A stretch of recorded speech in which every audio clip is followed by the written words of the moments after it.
Computer की दुनिया में वर्चुअलाइजेशन एक बहुत बड़ा टेक्नोलॉजी बन गया है। इससे हम एक ही कंप्यूटर पर मल्टीपल ऑपरेटिंग सिस्टम्स चला सकते हैं, जिन्हें वर्चुअल मशीन्स कहते हैं। यह सब पॉसिबल होता है एक इंपॉर्टेंट कंपोनेंट की वजह से, जिसको हाइपरवाइजर कहते हैं। हाइपरवाइजर को ऐसे समझो जैसे एक सॉफ्टवेयर लेयर है जो फिजिकल हार्डवेयर और वर्चुअल मशीन्स के बीच में होता है। यह एक वर्चुअल मशीन मॉनिटर की तरह काम करता है और हर वीएम को जरूरत के हिसाब से रिसोर्सेज मैनेज और एलोकेट करता है। वर्चुअलाइजेशन से पहले एक ही सर्वर पर मल्टीपल एप्लीकेशंस चलाने से कॉन्फ्लिक्ट्स और इंस्टेबिलिटी होती थी। डिफरेंट एप्लीकेशंस को डिफरेंट ऑपरेटिंग सिस्टम्स या स्पेसिफिक हार्डवेयर कॉन्फ़िगरेशंस की जरूरत होती थी। हाइपरवाइजर्स के थ्रू वर्चुअलाइजेशन इस प्रॉब्लम को सॉल्व करता है by creating isolated environments for each VM. इसका मतलब है कि हर वीएम इंडिपेंडेंटली ऑपरेट कर सकता है अपने ऑपरेटिंग सिस्टम और एप्लीकेशंस के साथ, बिना किसी दूसरे को डिस्टर्ब किए। हाइपरवाइजर्स के आने से कंप्यूटर रिसोर्सेज को यूज और मैनेज करने का तरीका बदल गया है। यह क्लाउड कंप्यूटिंग की नींव है, जो मल्टीपल यूजर्स और एप्लीकेशंस के बीच हार्डवेयर रिसोर्सेज को एफिशिएंटली शेयर करने में हेल्प करते हैं। हाइपरवाइजर्स हर साइज के बिजनेसेस और ऑर्गेनाइजेशंस के लिए इंपॉर्टेंट टूल्स बन गए हैं। यह आईटी इंफ्रास्ट्रक्चर को मैनेज करने में फ्लेक्सिबिलिटी, स्केलेबिलिटी और कॉस्ट इफेक्टिवनेस प्रोवाइड करते हैं। वर्चुअलाइजेशन में हाइपरवाइजर्स का बहुत इंपॉर्टेंट रोल होता है।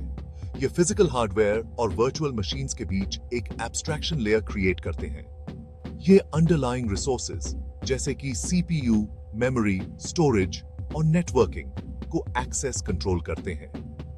जब एक यूजर या वीएम पर एक एप्लीकेशन किसी रिसोर्स को एक्सेस करना चाहता है, तो हाइपरवाइजर रिक्वेस्ट को इंटरसेप्ट करता है और अप्रोप्रिएट फिजिकल हार्डवेयर को रीडायरेक्ट करता है। वर्चुअल मशीन्स के लिए हाइपरवाइजर अंडरलाइंग हार्डवेयर का एक वर्चुअलाइज्ड रिप्रेजेंटेशन एक्ट करता है। हर वीएम को लगता है कि उसके पास फिजिकल रिसोर्सेज का डायरेक्ट एक्सेस है, जबकि वह उन्हें दूसरी वीएम्स के साथ शेयर कर रहा होता है। यह इल्यूजन हाइपरवाइजर मेंटेन करता है, जो हर वीएम को एलोकेट किए गए रिसोर्सेज को केयरफुली मैनेज और आइसोलेट करता है। ये आइसोलेशन सिक्योरिटी और स्टेबिलिटी के लिए बहुत इंपॉर्टेंट है। अगर एक वीएम क्रैश हो जाता है या उसमें कोई सिक्योरिटी ब्रीच होता है, तो यह सेम फिजिकल सर्वर पर चल रही दूसरी वीएम्स को अफेक्ट नहीं करता है। हाइपरवाइजर एक बैरियर की तरह काम करता है, किसी भी मैलिशियस एक्टिविटी या सिस्टम फेलियर्स को सिस्टम के दूसरे हिस्सों में फैलने से रोकता है। यह आइसोलेशन हाइपरवाइजर्स का यूज करने का एक की बेनिफिट है, जो उन्हें क्रिटिकल एप्लीकेशंस और सेंसिटिव डेटा को सिक्योर और रिलायबल तरीके से चलाने के लिए एसेंशियल बनाता है। हाइपरवाइजर्स रिसोर्स एलोकेशन मैनेज करने और सिक्योरिटी इंश्योर करने के लिए कई टेक्निक्स यूज करते हैं। एक कॉमन अप्रोच है हार्डवेयर असिस्टेड वर्चुअलाइजेशन। यह टेक्निक वर्चुअलाइजेशन की एफिशिएंसी और परफॉर्मेंस को इंप्रूव करने के लिए मॉडर्न सीपीयूज में बिल्ट इन स्पेशल इंस्ट्रक्शंस का यूज करता है। सिक्योरिटी हाइपरवाइजर फंक्शनैलिटी का एक और क्रिटिकल एस्पेक्ट है। हाइपरवाइजर्स वर्चुअल मशीन्स और फिजिकल हार्डवेयर के बीच एक सिक्योरिटी बाउंड्री का काम करते हैं। यह वीएम्स के बीच आइसोलेशन इन्फोर्स करते हैं, एक वीएम को दूसरे के मेमोरी, स्टोरेज या नेटवर्क रिसोर्सेज को एक्सेस करने से रोकते हैं। हाइपरवाइजर्स को ब्रॉडली दो मेन टाइप्स में कैटेगराइज किया जा सकता है।